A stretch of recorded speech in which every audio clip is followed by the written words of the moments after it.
Welcome to the Nation Diplomatic Dispatch, your window into diplomacy and international affairs. I'm Daniel Rahman. Joining us today is KARL GODDERIS, Chief Executive Officer of EUROCHAM, Malaysia. He shares his insights on how Malaysia and Europe are navigating opportunities and challenges in a changing global economy. KARL, welcome to the show. Good afternoon, Daniel, and thank you for having me.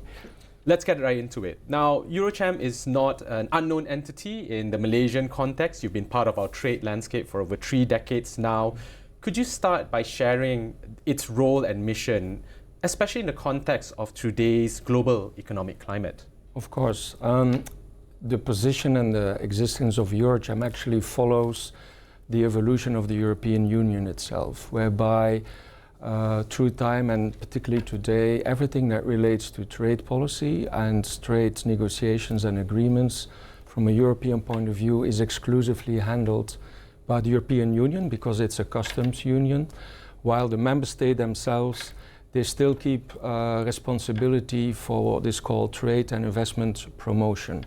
So bringing that to the Malaysian context, what we still have today is a cluster of national European member state chambers of commerce who with their members are primarily focused on trade and investment promotion, while EUROCHAM as an organization represents all the companies from these various chambers more on the trade policy and negotiation point of view, and therefore is the prime counterpart, if you like, for the Malaysian government agencies for everything that relates to regulatory issues and so forth. Yeah. So with a network that spans bilateral chambers, corporate members and associations, how does this chamber of chamber models give the EU business community an advantage or stronger competitive voice in Malaysia? It works in 2 ways. So first of all, the way we operate as EUROCHAM is we have a broad range of industry working groups, about 10 in total, who represent various industries in Malaysia where European companies are very strongly represented. There's automotive, healthcare, FMCG, and so forth. And within these working groups, there are companies from the various European countries, and they come together basically to evaluate what is the common ground in terms of discussions that need to be had with the Malaysian government in order to further develop investment and trade. And the reason why this works so well is because we come together as a common European platform, if you like, because this also reflects the way the European Union operates itself. At the same time, the European Union has a diplomatic presence in Malaysia. They have a delegation here. And also for that institution, in order to position itself effectively in Malaysia, particularly in the current context where you have blocs like the EU, China and the US interacting in Malaysia, for the EU delegation to have immediate access to all European companies through EUROCHAM, rather than through each of the bilateral chambers, that makes the whole a lot more efficient and effective. Right. And from your viewpoint, how do European organizations and investors especially view Malaysia in terms of our policy environment, talent, as well as competitiveness? Because that's a question that we often ask ourselves, like, what is Malaysia's attraction to potential European investors? It's a very good question, but if you just look at the numbers, particularly from a European point of view, the inward investment into Malaysia has been on the rise steadily over many years. Many companies have been here for even longer than 50 years. So you look at the European business community as a whole, and we're talking primarily about 1,600 companies. When we look at the details, the majority of them, about 80%, have been here for longer than 10 years. Wow. And that's both European SMEs as well as European multinationals. So they don't stay here that long if they don't like operating in the place and continue to invest here. Also increasingly, what we see is that European companies remain here or expand in Malaysia because they make Malaysia also a hub for their ASEAN presence. Unlike maybe in the past where Singapore would have been more the location of choice, increasingly that has become Malaysia.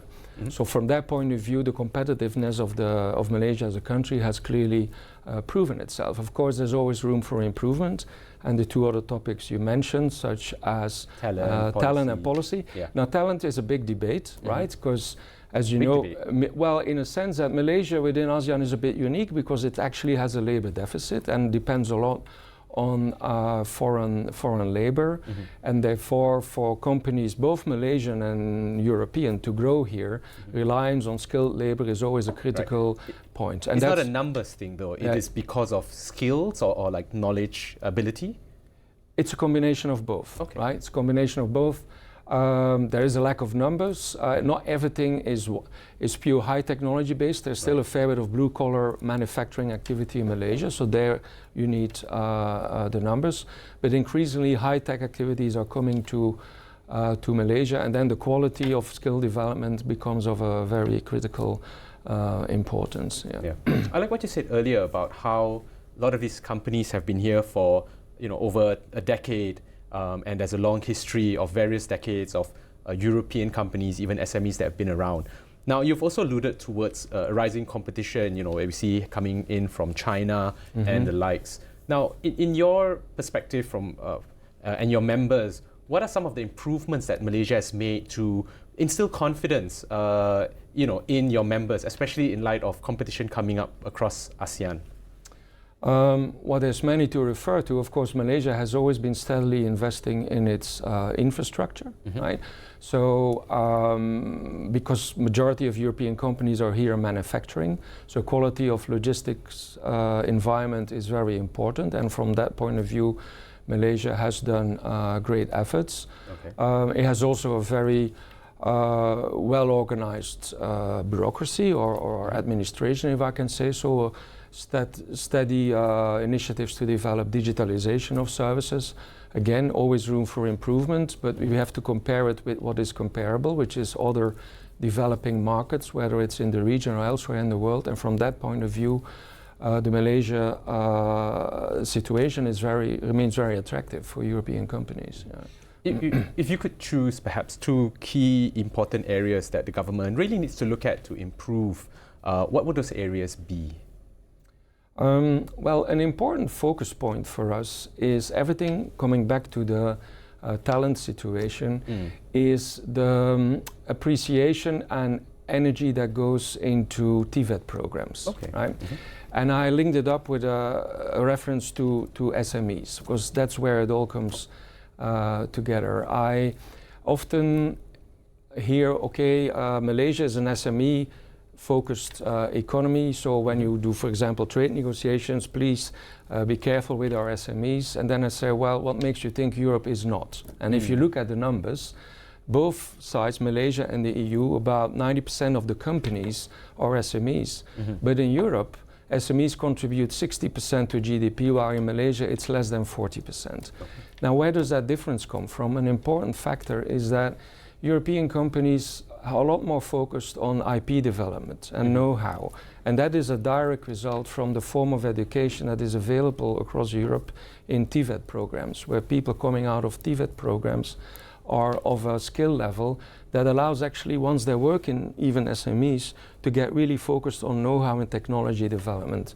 This is a little bit missing in Malaysia, and is also a reason why EUROCHAM, the European Union, and all the companies that are active here are actually, as we speak, very involved and active on helping Malaysia to improve its TVET programs, because that's together with a shortage of labor, but that's on the quality side, the missing link to lift the economy. Now that's quite interesting because generally in the industry we hear one criticism is that there's not enough knowledge transfer, technical transfer, machinery, i.e. Company comes in, invests, eventually leaves, and the locals don't really upskill. From what you said earlier, that's quite different. Now, what is it about the European company ethos that you see is different in this regard? Well, as I said from the outset, European companies and even SMEs are very product quality focused. They want to come on the market with a product that nobody else has. It has been the case for centuries like that. Asia has been always much more of a trading environment. People buy cheap, sell expensive, and in between they do some form of processing that gives them a unique position. But Europe has been slightly different in that sense, and that's exactly now, even through an FTA, something we'd like to to bring across and further develop in this market by also involving local companies in our supply chains in Malaysia, and therefore allowing this type of knowledge transfer, if you like. So you've just flagged an important issue for us to discuss, which is the upcoming FTA, announced earlier this year, the resumption of EU-Malaysia FTA. Could you give us some information on the progress of that, and what are your thoughts on the resumption, and of course what it hopes to achieve from the FTA? Well, in terms of status, but this is public knowledge. So the first round of the negotiations between Malaysia and the EU took place early July in Brussels. And next month, mid-November, round 2 is happening here in Kuala Lumpur.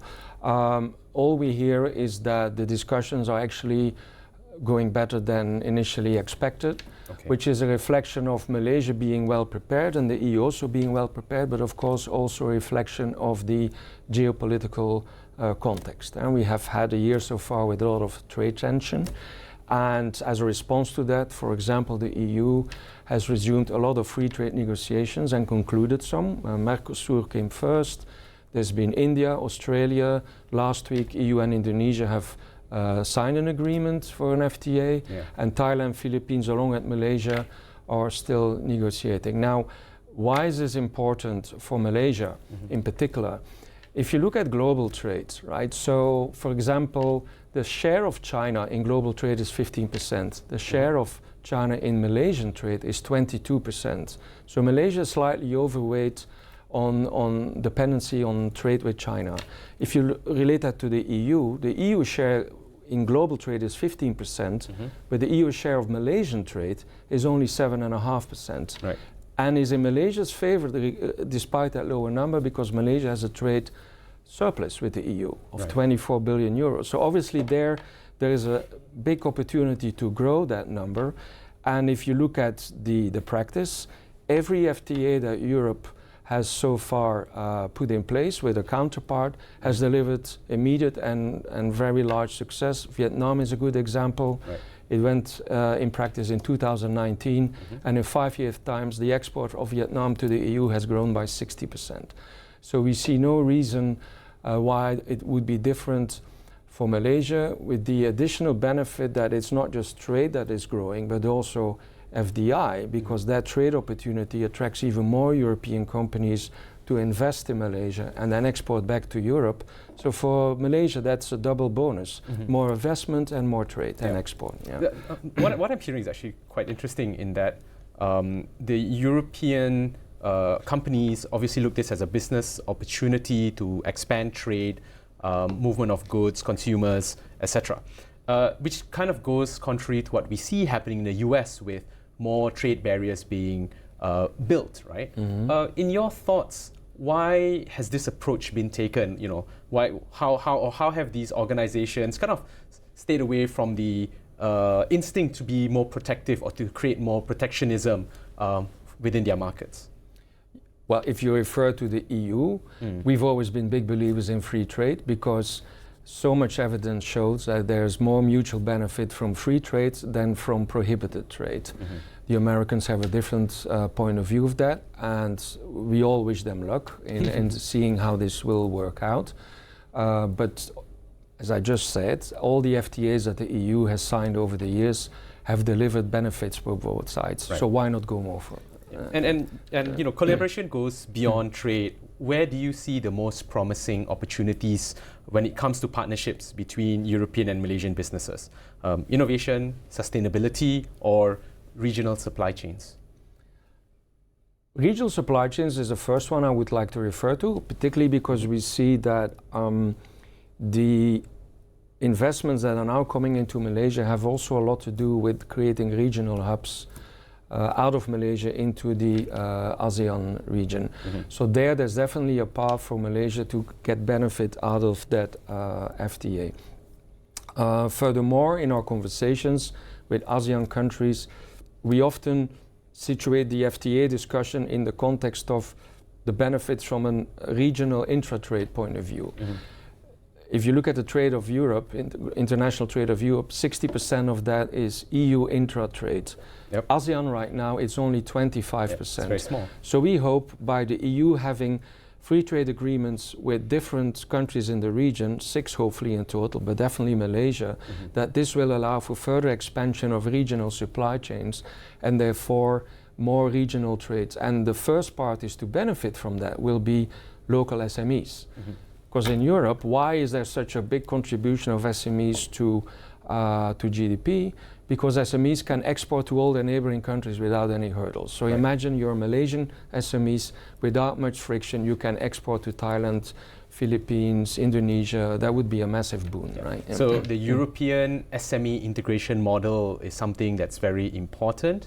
From your conversations, perhaps with your regional peers in other chambers within ASEAN, what are some of the blocks or barriers that ASEAN needs to really talk about in order to achieve or increase intra-ASEAN trade, which is, as you said, 24% compared to EU at 60%? Okay, we're not going to look at it too much from a political point of view, because there it's hard to compare the integration process that Europe went through for historical reasons, which is not exactly the same as the ASEAN countries are facing. But nevertheless, within the region, a lot has been done to improve mutual trade, particularly on the tariff side, where there's still a fair bit of room to grow. Opportunity is on the technical barrier side of trade, where better alignment of standards between various ASEAN countries would definitely facilitate a lot more trade to happen. And this is also the message that we consistently give to our local counterparts, whether it's in Malaysia or in the surrounding countries. And we are already in October. The ASEAN Malaysian chairmanship is in full swing. In fact, the summit's going to happen in a few weeks' time. How would you rate so far the progress of ASEAN under Malaysia's chairmanship? And how is EUROCHAM preparing to strengthen its regional role in connecting Europe with ASEAN? Well, I think Malaysia has done an excellent job in its presidency. If only you look at the various platforms that were held, the topics that were discussed, and also who else thought it was important enough to come to these summits from outside the ASEAN region. For example, 2 weeks ago, Commissioner Šefčovič, who is a trade commissioner of the EU, after signing a trade agreement in Bali, flew straight to Malaysia to be part of the trade ministers' conference, because it is important to keep that momentum going. And in that sense, it was perfect timing for Malaysia. You have geopolitical tension, everyone trying to reposition themselves in between the various blocks. And here's Malaysia in the middle, kind of carrying the ASEAN banner for a year. So in that sense, I think it's been a very great success. How would you distinguish between the position that Malaysia has taken geopolitically and trade? Because we've seen at a global level some criticism on some positions taken, especially in light of the geopolitical tensions that we see in Gaza, for example. But we've also seen that Malaysia tries to protect and is very fiercely neutral when it comes to trade matters. From your viewpoint, do you have any thoughts on that?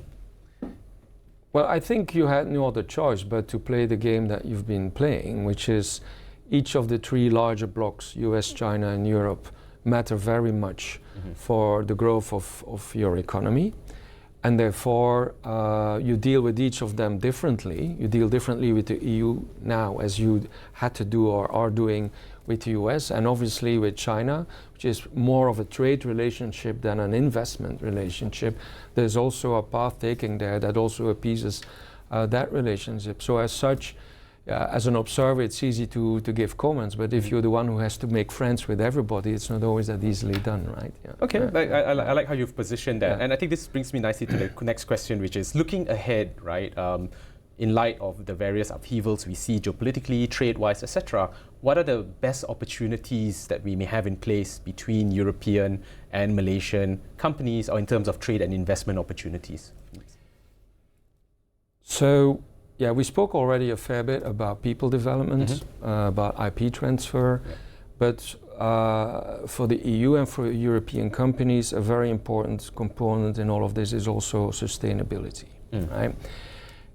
If you were to look 25 years ahead and you have a conversation between a grandparent and a grandchild, You will nowhere in the world hear the grandparents say, I wish I had done less to protect the planet, right? So meaning with that, it's common for all humanity that all of us have the same ideas or objectives in mind in terms of protecting our environment.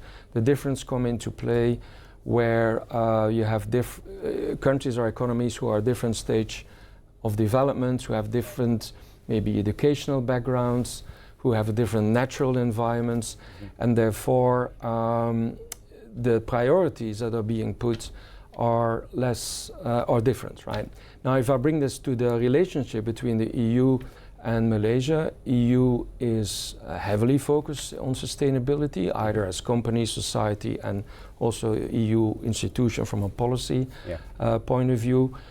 You look at Malaysia, you are highly dependent on foreign labor, but also highly dependent on exports. 70% of GDP is export. That means from everything you produce, you sell more outside the country than inside the country. So that's where sustainability becomes important, because it matters for your customers overseas. And that's where European companies in Malaysia, particularly with Malaysian SMEs, play a unique role. In the absence of a stricter regulatory format around ESG, for example, which is only applicable to Bursa-listed companies, it is the European MNC with its Malaysian SMEs who are setting up sustainability initiatives. So it is a market-driven approach. I was meeting last week with a representation of FMM, and they had created a slogan which says for their SMEs, no ESG means no MSG. And MSG in this sense refers to multinational sales growth. So they it's a slogan brought to local context from a food point of view, but actually the reasoning behind it is super smart. It's saying to SMEs in Malaysia, you have to play along for planet and people, because otherwise you won't have your clients anymore, because majority of what you produce is sold overseas.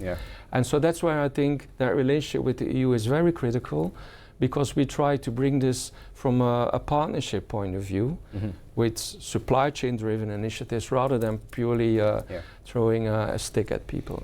And of course, food analogy is always one way to capture the attention of Malaysian organizations. KARL, we have just a very few minutes left, and if I may ask you finally, if you could offer one piece of advice to businesses, whether in Europe or Malaysia, on building lasting cross-border partnerships, what would that advice be? As someone who spent a lot of time here, I know you've also written spy novels, to mention that for the viewers. So perhaps what would your advice be? Yes, thank you for that question. And the answer comes on the back, as you alluded to, of I've lived and worked 30 years in this region.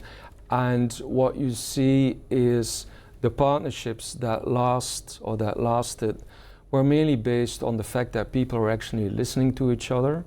You take time, you're not here to make a quick buck and then leave. You come here, they're difficult environments, but they're worthwhile being in, because these economies are growing much stronger than in Europe, for example, and therefore showing enough empathy to understand local condition and not being judgmental about it is very important. One anecdote that I can relate to, it was a discussion I had 2 years ago with a large European food company that wanted to enter the Southeast Asian market. And I had to explain them at length that majority of Southeast Asians have 80% of their meals outside the house. And that has massive implications for how food supply chains are organized. And they struggle to understand that. And I say, don't struggle to understand it, just accept it, and then build your business around it. So my core message is have empathy and listen to each other.